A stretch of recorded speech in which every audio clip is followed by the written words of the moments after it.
cette dame-là, elle est venue, elle a tout verrouillé, et puis les bises qu'on faisait, on ne peut plus les faire.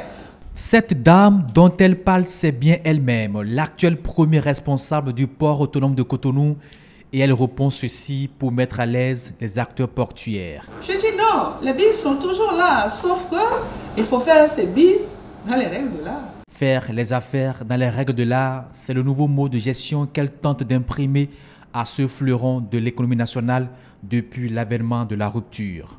Avec l'assainissement qui est fait, le trafic a baissé de 8%, mais le chiffre d'affaires a augmenté de 17%. Le port de Cotonou, avec la crise qui frappe la filière des véhicules d'occasion, a reçu un coup, reconnaît la première autorité de l'infrastructure portuaire.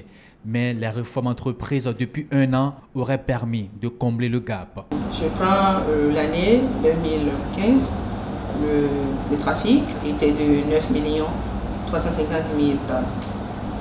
Et je prends l'année 2016, où déjà il y a eu la dévaluation du Naira et tout fait étranger. Le trafic est de 8 600 000 tonnes. Vous voyez que la différence n'est pas grande. Mais si on fonctionne en termes de gigantisme des navires, on ne voit pas, il n'y a pas une grande différence. Les actions de bonne gouvernance, de lutte contre la fraude ont donc payé. Mieux, le PAG, le programme d'action de gouvernement, veut donner plus de l'air aux poumons de l'économie à travers la construction d'autres infrastructures. À travers la reconstruction du quai Nord, c'est d'avoir 2 quais aux normes susceptibles d'accueillir les gros bateaux.